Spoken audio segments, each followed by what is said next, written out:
अस्सलाम वालेकुम दोस्तों, ਅਸੀਂ ਆ ਗਏ ਆ ਚਾਚੇ ਕੋਲੇ ਲੱਕੜਾਂ ਖਰੀਦਣ। ਚਾਚਾ ਜੀ ਅਸੀਂ ਈਦ ਤੇ ਪਕਾਉਣਾ ਹੈ, ਤੈਨੂੰ ਪਤਾ ਹੈ ਕੁਰਬਾਨੀ ਹੋਵੇਗੀ, ਕੱਟਾ ਫਿਰ ਪੱਕੇਗਾ ਤੇ ਲੱਕੜਾਂ ਚਾਹੀਦੇ ਨੇ, ਤੇ ਕੀ ਹਿਸਾਬ ਦੇਂਗਾ? 2000 ਨੂੰ ਮਾਣ ਇੰਨੀਆਂ ਮਹਿੰਗੀਆਂ ਯਾਰ। 2000 ਦੀਆਂ ਨੇ 2000 ਨੂੰ ਤਾਂ ਲੈਂਦੇ ਕਿਧਰੇ ਵੀ ਨਹੀਂ ਹੈ। ਇਹ ਕਿਹੜਾ ਚੰਦਰ ਦੀ ਲੱਕੜੀ ਹੈ?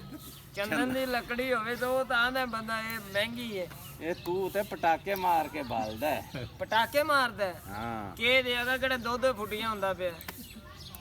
ਪਟਾਕੇ ਕਮਲਿਆ ਮਾਰਦਾ ਹੈ, ਗੋਲੀਆਂ ਤਰ੍ਹਾਂ ਠਾ ਠਾ ਦੇ ਕਿਤੇ ਕੰਧ 'ਚ ਵੱਜੇਗੀ। ਹਾਂ ਨਾ ਲਈਏ ਨਾ ਲਈਏ, ਇਹ ਫਿਰ ਮਾੜੀ ਗੱਲ ਹੈ। ਤੇ ਚਾਵਲਾਂ ਦੀ ਪੱਕ ਜੇਗੀ। ਇਹ ਵਾਮ ਨੂੰ ਠੱਗਣ ਵਾਸਤੇ ਬੈਠਾ, ਮੈਨੂੰ ਲੱਗਦਾ ਘਰੋਂ ਬੇਗਮ ਨਾਲ ਲੜ ਕੇ ਆਇਆ ਹੀ। ਹਾਂ ਰੇਟ ਪੁੱਛੀ ਚਾਚਾ ਜੀ, ਅਸਲ ਗੱਲ ਆ ਇਹ ਕਰੀ ਇਹ ਵੇਖੀ, ਅਸਲ ਗੱਲ ਆ ਇਹ ਮੈਨੂੰ ਲੱਗਦਾ। ਘਰ ਲੜਾਈ ਪਈ, ਇਹਨੇ ਆਖਿਆ ਅੱਜ ਕੋਈ ਬਾਲਣ ਨਹੀਂ ਵੇਚਣਾ, ਕੁਛ ਵੀ ਨਹੀਂ ਕਰਨਾ, ਤਾਂ ਗੁੱਸੇ 'ਚ ਹੋਇਆ ਵਾਲਾ ਕੱਲ ਇਹਨੇ 1800 ਉਹ ਦਿੱਤਾ 800 ਨੂੰ ਮਾਣ। ਖਾਲਾ ਨੂੰ ਆਖਦੇ ਨੇ ਯਾਰ ਨਾਰਾਜ਼ ਨਹੀਂ ਹੋਣਾ, ਕਰੇ ਰਿਹਾ ਕਰ, ਮਾਸ਼ਾਅੱਲਾ ਬੜੇ ਤੂੰ ਦਲੇਰ ਬੰਦਾ ਹੈ ਯਾਰ, ਅੱਲਾ ਰਾਮ ਦੇਗਾ। ਹੋਰ ਸੁਣਾ ਬਸ।